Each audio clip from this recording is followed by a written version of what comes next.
I'm Philippa Nazari. I'm from the Greater Manchester Combined Authority. The project that we're collaborating on is a digital data protection impact assessment. The outcomes of the project that we're hoping to achieve is a digital approach to data protection impact assessments that can be used by lots of different organisations, so local authorities, charity and voluntary sector, that would be a scalable solution that could be used nationally, basically. That's the ambition.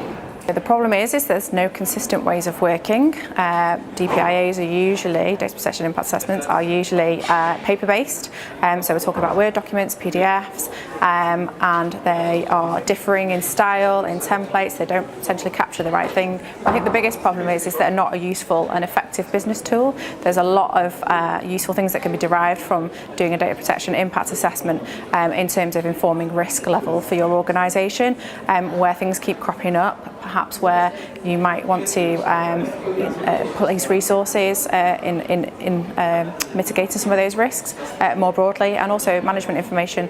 And from a perspective of when you're looking at people's personal information, it's around providing that assurance as well. And if you have a digital tool around that, you can push some information out to the public and citizens that can assure them that you're taking their privacy really seriously.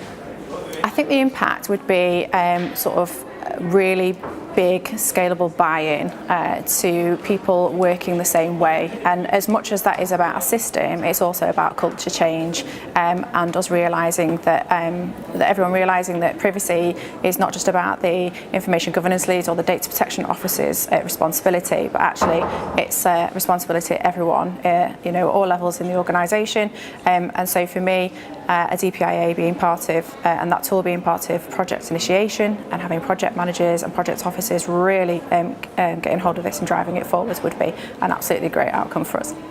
Hopefully that consistent ways of working can have absolutely massive amounts of benefit, and that the collaboration around that is not just around looking at councils and inwardly, but also more and more about who we're working with and partnering with to deliver public services more broadly as well.